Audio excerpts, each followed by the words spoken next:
안녕하십니까. 4월 30일 수요일 말씀 묵상 함께 시작하겠습니다. 오늘도 주님의 지혜, 주님의 능력, 주님의 함께 하심을 경험하시는 귀한 성도님들 다 되시기를 기도합니다. 오늘 본문은 잠언 20장 21절에서부터 30절까지 말씀이고요. 통독하실 말씀은 열왕기하 17장과 18장입니다. 물론 잠언의 말씀은 여러 가지로 다 적용이 가능합니다. 하지만 오늘 본문을 이 통치자, 리더 입장으로 해석을 해보면 상당히 잘 맞아떨어지는 것을 볼 수 있는데요. 먼저 말씀을 보시고 묵상 이어나가도록 하겠습니다. 처음에 속히 잡은 산업은 마침내 복이 되지 아니하느니라. 너는 악을 갚겠다 말하지 말고 여호와를 기다리라. 그가 너를 구원하시리라. 한결같지 않은 저울 주는 여호와께서 미워하시는 것이요 속이는 저울은 좋지 못한 것이니라. 사람의 걸음은 여호와로 말미암나니 사람이 어찌 자기의 길을 알 수 있으랴. 함부로 이 물건은 거룩하다 하여 서원하고 그 후에 살피면 그것이 그 사람에게 덫이 되느니라. 지혜로운 왕은 악인들을 기질하며 타작하는 바퀴를 그들 위에 굴리느니라. 사람의 영혼은 여호와의 등불이라 사람의 깊은 속을 살피느니라. 왕은 인자와 진리로 스스로 보호하고 그의 왕위도 인자함으로 말미암아 견고하니라. 젊은 자의 영화는 그의 힘이요 늙은 자의 아름다움은 백발이니라. 상하게 때리는 것이 악을 없이 하나니 매는 사람 속에 깊이 들어가느니라.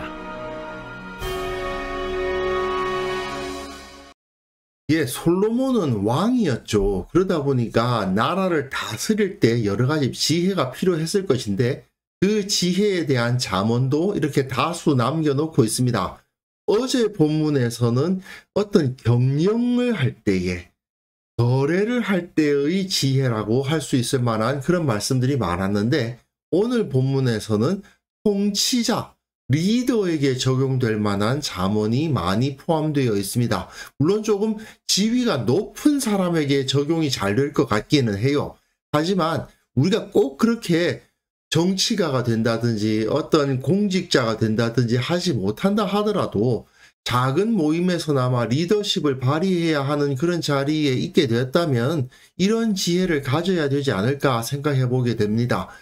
우선 국가나 지역사회를 다스리는 공직에 있거나 아니면 큰 회사나 단체의 고위직으로서 리더십을 발휘해야 하는 사람이라면 우리들 중에 그런 분들도 있으시겠죠. 그렇다면은 하나님께서 내게 하나님의 권위를 위임해 주셨음을 인정하고 그 일을 감당할 줄 알아야만 합니다. 모든 권세는 하나님으로부터 온 것이거든요. 이 말은 무슨 뜻이냐? 모든 통치 행위는, 리더십을 발휘하는 행위는 하나님의 뜻대로 해야 된다는 거예요. 하나님의 법도를 따라야지 내 마음대로 해서는 안 된다. 내가 대장이라고, 내가 리더라고 내 마음대로 해서는 안 된다는 것입니다. 그래서 그리스도인들이 이 통치자의 위치, 상당히 많은 사람들에게 영향력을 끼칠 수 있는 자리에 서 있다면 가장 기본적으로 감당해야 되고 기억해야 될 원칙이 있는데 바로 악을 제거하는 것입니다. 한결같이 않은 저울 추는 여호와께서 미워하시는 것이요 속이는 저울은 좋지 못한 것이다. 지혜로운 왕은 악인들을 키질하며 타작하는 바퀴를 그들 위에 굴린다. 상하게 때리는 것이 악을 없이 하나니 매는 사람 속에 깊이 들어간다. 이런 표현들은 무엇이냐? 악한 사람들을 반드시 처벌해야 된다라는 가르침인 겁니다. 이것은 그 사람의 지위가 높으면 높을수록 많은 사람들에게 영향력을 주면 줄수록 철저하게 지켜야 되는 겁니다. 내가 꽤 큰 기업을 이끄는 사장이다. 그렇다면 적어도 그 안에서 악하게 행동하는 자들이 있을 수 있는데 자기 부하 직원들의 공을 가로챈다든지 소위 말하는 갑질을 한다든지 하는 사람들이 나타날 수 있는데 그런 사람들을 내버려 두어서는 안 돼요. 반드시 처벌해야 된다는 것입니다. 너는 악을 갚겠다 말하지 말고 여호와를 기다리라 그가 너를 구원하시리라 되어 있는데, 이것은 일반적인 리더가 아닌 사람들에게는 적용되어야 될 본문이에요. 무슨 소리냐? 사람들이 사적으로 복수나 처벌을 행하지 않으면 안 되는 사회는 그야말로 망할 수밖에 없는 사회고요. 이건 회사도 마찬가지예요. 법도가 명확하게 서서 잘못한 사람들을 공적인 힘으로 처벌할 수 있는 사회가 제대로 된 사회지, 그렇지 않고 누군가가 나에게 손해를 끼쳤다는 이유로 내가 직접 그에게 복수하고 내가 직접 그에게 처벌해야 되는 사회, 그건 그야말로 만인의 만인을 향한 투쟁, 그야말로 무질서한 무정부 상태라고 할 수 있는 거 아닙니까? 그런 상황이 되도록 내버려둬서는 안 되는 거거든요. 그렇기 때문에 내가 리더라면, 지도자라면 악한 자들은 확실하게 처벌을 받는다는 사실을 보여줘야만 됩니다. 그것은 절대로 솜방망이 처벌이 되어서는 안 되는 거예요. 악한 짓을 한 자는 반드시 저렇게 강한 처벌을 받는다라는 것을 보여줘야만 된다. 솔로몬은 이렇게 가르치고 있습니다. 분명 성경의 윤리에서 개인의 관계에서는 용서하는 것이 윤리적이고 좋은 겁니다. A란 사람과 B란 사람이 있다고 칩시다. B란 사람이 A란 사람에게 잘못을 저질렀습니다. 그랬을 때 A는 B를 용서하는 것이 하나님의 뜻에 맞는 것이면 틀림없습니다. 그러나 C란 사람이 있다고 칩시다. 제3자인 C가 이 상황을 보았을 때 C는 반드시 B를 그 죄에 합당하게 벌해야만 하는 겁니다.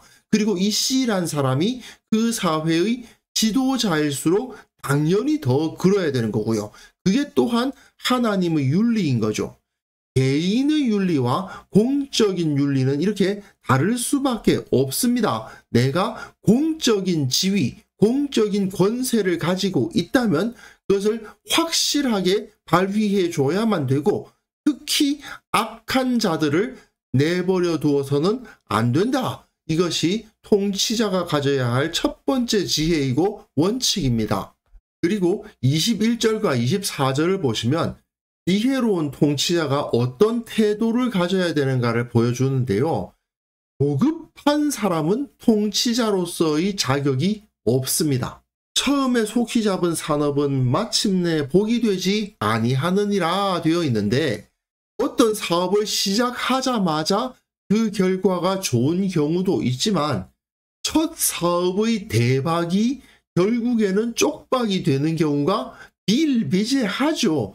그 사실을 통치자는, 리더는 알고 있어야만 되고 그것을 바라볼 줄 알아야 되는 겁니다.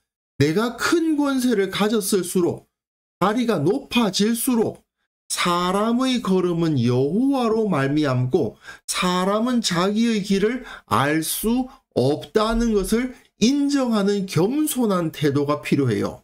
왜냐하면 어리석은 자들은 자기가 위로 올라가면, 자기의 지위가 높아지면 자기가 뭐 된 줄 알고 자기가 결정하면 다 잘 될 것처럼 생각하는 경우가 너무나도 많습니다.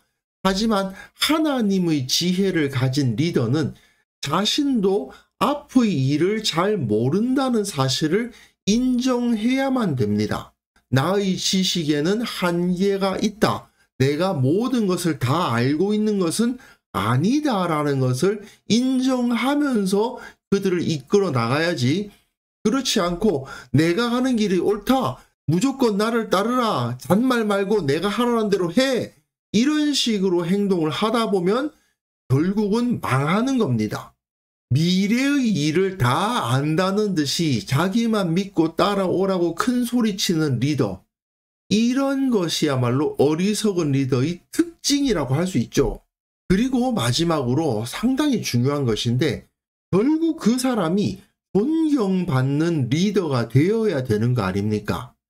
사람들로부터 존경받지 못하면 아무리 그 사람이 유능하고 여러 가지 일을 잘한다고 하더라도 사람들은 그를 따르지 않을 겁니다. 그러니까 사람의 영혼이야말로 여호와의 등불이고 사람의 깊은 속을 하나님의 법도에 맞출 줄 알아야 돼요. 왕을 보호해 주는 것은 인자와 진리입니다. 자기가 가진 권세가 아니에요. 그의 왕위도 인자함으로 말미암아 견고하니라. 사람들이 그의 인격을 보고 감화를 받아야 그에게 복종을 하고 그의 말을 따르게 되지, 그의 인격이 악하다고 생각이 되면 결국은 그 사람을 떠나거나 배반하게 되어 있어요. 그러니까 젊은 자의 영화는 그의 힘이요 늙은 자의 아름다움은 백발이라 되어 있는데, 보통 리더십을 가지는 사람들은 이 나이가 많은 사람들일 경우가 많죠. 그의 백발은 사실은 육체적인 힘은 약해진 거 아닙니까? 젊은 자들이 가진 힘은 이제 없어졌어요. 하지만 그의 백발을 통해서 그가 나이가 많이 들므로 인해서 가지게 된 지혜를 통해서 사람들은 그를 따르게 되어 있는 겁니다. 그러한 리더가 되어야 된다는 거죠. 그런데 이런 것을 갖추지 못한 리더들이 어떤 잘못을 많이 저지르느냐 하면, 함부로 이 물건은 거룩하다 하여 서원하고 그 후에 살피면 그것이 그 사람에게 덫이 되느니라 되어 있는데, 겸손하고 그 인격이 다른 사람들로부터 존경받을 만한 리더가 아닐 경우에는 자기 통치자로서의 지위를 유지하려고 함부로 어떤 것에 종교적인 또는 이념적인 가치를 부여하고 그것을 통해서 자기를 드러내고 높이려는 어리석은 시도를 하게 되는 경우가 많습니다. 왜 정치가들이 건축물 같은 거 자꾸 올리거나 길을 닦거나 눈에 보이는 어떤 것들을 자꾸 만들잖아요. 하다못해 동상을 세우기도 하고요. 큰 건물 지어 올리고 토목공사 벌리고 그걸 통해서 자신의 치적을 자랑하려고 합니다. 목회자들 중에서도 교회 건물 올리는데 광적으로 치중하는 그런 경우가 있어요. 또는 내가 부임하고 난 다음에 숫자가 몇 명 늘었다라고 막 숫자를 강조한다거나, 또는 내가 노회장이 됐다, 총회장이 됐다, 이런 것을 강조하려고 하시는 분들이 목회자들 중에서도 있거든요. 이게 전부 다 제대로 된 리더가 아니기 때문에 생기는 현상이죠. 사람들 앞에 인격적으로 진리 가운데에서 감화 감동을 일으키지 못하니까 건물, 숫자, 지위 그런 거 따지게 되는 겁니다. 사실상 본질적으로 우상숭배죠. 그렇게 했다가 결국은 그 이후에 오히려 그것이 그 사람의 발목을 잡는 덫이 되는 거거든요. 내가 만약에 어느 모임을 리더라든지 어느 기업체를 이끌고 있다고 한다면 이런 어리석은 태도는 절대로 가져서는 안 되는 겁니다. 결국 우리는 모든 일을 하나님의 지혜를 따라 행해야 됩니다. 높은 지위에 오르고 내 권한의 범위가 넓어질수록 우리는 더욱더 하나님을 의뢰하는 지혜를 가져야 됩니다. 하지만 안타깝게도 어리석은 자들은 자기 나이가 많아지고 재산이 늘어나고 권한이 커지고 지위가 높아지면 높아질수록 하나님을 의뢰하는 것이 아니라 자기 힘을 과신하는 교만에 빠져버리는 경우가 너무나도 많죠. 결국 그것이 사람을 패망하게 만드는 겁니다. 우리는 이러한 잘못에 빠지지 않고 우리가 나이가 들고 재산이 많아지고 지위가 높아지면 높아질수록 다른 사람들로부터 존경을 받을 수 있어야 되겠죠. 그것을 위해서는 내 내면이 하나님께로 향해 있어야 된다는 것을 잊지 말아야 될 것입니다. 그래서 이 시간 함께 기도하실 때에는요, 언제나 내가 다른 이들에게 하나님의 능력으로 선한 영향력을 끼치며 살아가게 하옵소서.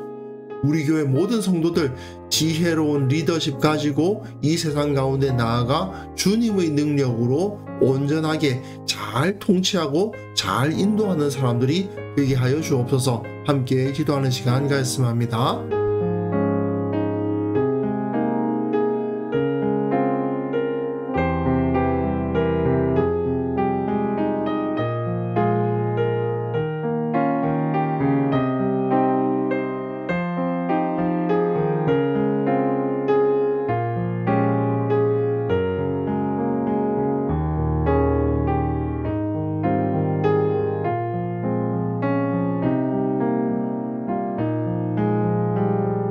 하나님 아버지, 우리가 언제나 다른 이들에게 하나님의 진리와 하나님의 능력에 힘입어 선한 영향력을 끼치며 살아가는 자들 되게 하여 주옵소서.